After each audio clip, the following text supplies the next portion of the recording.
Do you think that race plays a part in wealth distribution, or either a mindset that you can't or Today? cannot? Yeah. No. You don't? No, I don't. I don't. Hey, you and I, we're proof. Why would race have anything to do with it? Put your mind to what you want to do and go for that. It's kind of like religion to me. It's a good excuse for not getting there. Where are we in the United States of America in race relations and what you see from day to day in your life? Skip, they wouldn't want to ask me that. They wouldn't want my answer to represent it because God knows I have been nothing but blessed. My whole path, these 33 years have been nothing but a blessing. I have never, and never is a strong word, I've never dealt with racism, and I'm glad I didn't have to. There is a class of colored people who make a business of keeping the troubles, the wrongs, and the hardships of the Negro race before the public. Some of these people do not want the Negro to lose his grievances because they do not want to lose their jobs. There is a certain class of race problem solvers who don't want the patient to get well. That was said by Booker T. Washington. How are we going to get rid of racism until... Stop talking about it. I'm going to stop calling you a white man. Yeah.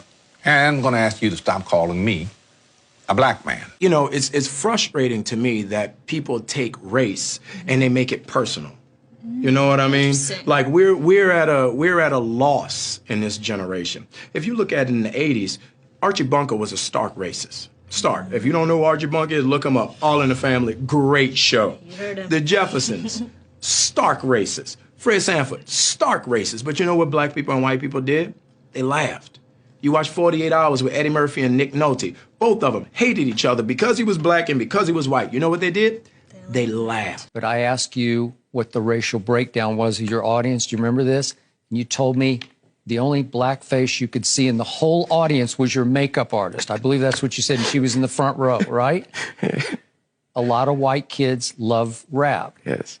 Explain that. What does that say to you? What's the message of it? What's the bigger picture of it? I don't want to be bashed because I don't want to sound like I'm on the wrong if there is a side, but I thought that was clearly a message that there was no such thing as racism. That's what I thought that was. You know, I said, and it's probably get me in trouble, but I said to some of my colleagues recently, so I know that it's an issue, but it seems like every single day on television I'm talking about race, and it's because of the news cycle, it's in the news, but sometimes I get so tired of talking about it, I want to just go, this is over, can we move on? And if you talk about it, it exists. Right. Yeah. It's not like it exists and we refuse to talk about it, but making it a bigger issue than it needs to be is the problem we have. And right now, we are in a society where we can't have a conversation because no one's willing to listen. People are just shouting. People are just Whatever they shouting. think. People are walking down the street, hashtagging everything, but no one's listening. Using wrong examples to present an argument leads us nowhere forward. I understand the emotion, and I respect my opposition, but when you go into the areas of making false charges and living in the past, you do not address the issues of the present. And, you know, incarceration rates in America has been a problem, especially as opposed to minorities. And Roman delves into this, the issues around the legal system. Do you think we've made any headway in the I legal think it's more important to make headway in our own house. By the time the system comes into play, the damage is done. They're not locking up 7-year-olds. In the 1960s, 80+% of blacks were two-parent homes. Today, that is reversed completely the other way. I was in Chicago a couple of 3-4 weeks ago, and we saw these little kids on bikes with masks on the side of their head, like 5 or 6 of them. And the driver said, yeah, they're little yummies. I said, who? He said, little yummies. Look up, Google Lil Yummy. Lil Yummy was an 11-year-old murderer. Wow. And you look at his picture, you'll see the headshot of him, and he's like this. And he got murdered at 11 by a 14-year-old. Wow. Who's doing life now, and a 16-year-old. That makes no sense. You blame the system. Where was his father? No one wants to talk about perception when it comes to racial profiling. No one wants to talk about stereotypes when it comes to racial profiling. Blacks are convinced that the #1 issue facing the country right now is social justice, racist white cops, discrimination, systemic racism, microaggression, whatever new word they come up with, and it's a bunch of nonsense. This is what I know. I'm a certified scuba diver. My first day of class, they told me this. When you're in shark-infested waters, everything in that water is considered a threat until proven otherwise. If it's a guppy, it could be a shark until you know it's a guppy.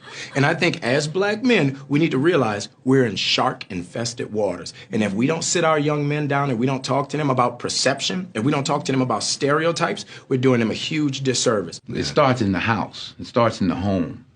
And yeah, well, my father got locked up. Well, where was his father? Yeah. You know, like I did talk about my 3 closest friends, and they did, 15 to 25. One did 28, this and that. I was the only one of the 3 that had a father in my life, even though my parents were together.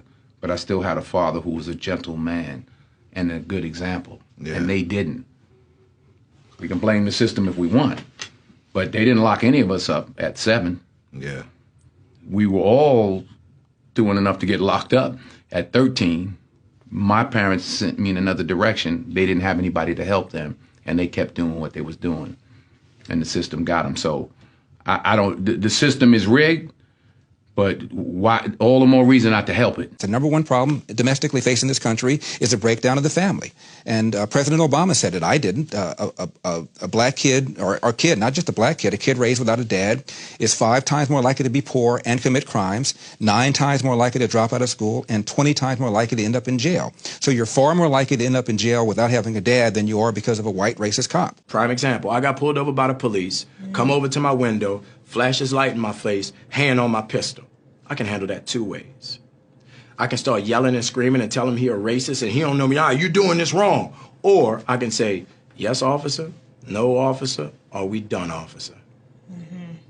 And both of them are going to have drastically different outcomes. Half the homicides in this country are committed by and against black people. Last year, there were 14,000 homicides, not talking about suicides, I'm talking about homicides. Half of them were black, 96% of them black on black of that 7,000. Where's the Black Lives Matter people on that? What happens with young black men, everything is susceptible to the question of your manhood. And what's going on in these streets ain't got nothing to do with my manhood. Interesting. If I'm gonna fight a police, I'm gonna fight him in a controlled environment, a court of law. I'm not gonna fight him on the streets. In Baltimore, where Freddie Gray was killed, Freddie Gray died in a van. I shouldn't say was killed, died in a van. Yeah. You have a city that's 45% black. City council is 100% Democrat. The majority of city council is black. The top cop at the time was black. The #2 cop was black. The majority of the command staff is black. The mayor is black. The AG is black. And yet here we are talking about racism. I mean, it's absurd. All cops aren't bad cops. 99% of cops are really good dudes and women. I've 99% of the people I've met that are cops are dope. I have a lot of friends that are cops. But that 1%, that's the problem. And you want to give yourself every opportunity not to end up a statistic. 965 people were shot by cops last year and killed. 4% of them were white cops shooting unarmed blacks. In Chicago in 2011, 21 people were shot and killed by cops. In 2015, there were 7.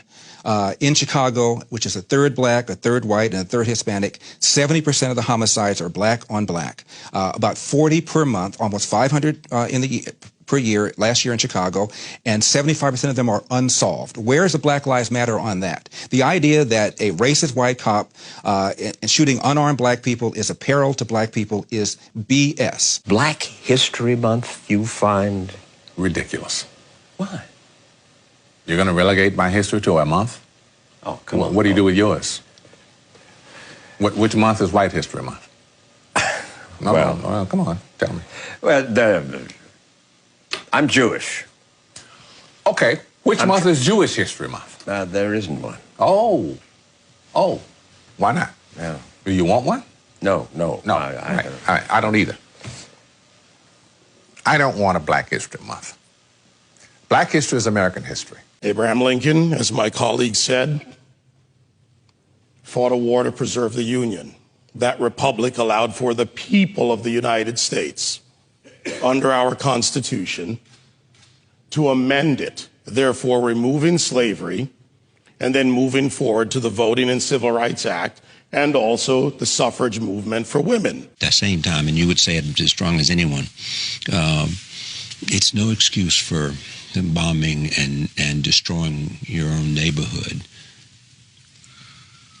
And burning down wherever it's happened. Burning down storefronts and stores that people with mobs is how they get turned into that. Yeah. What's to be gained? You know, if you stop for one split second to think, burning and looting doesn't help you in any way.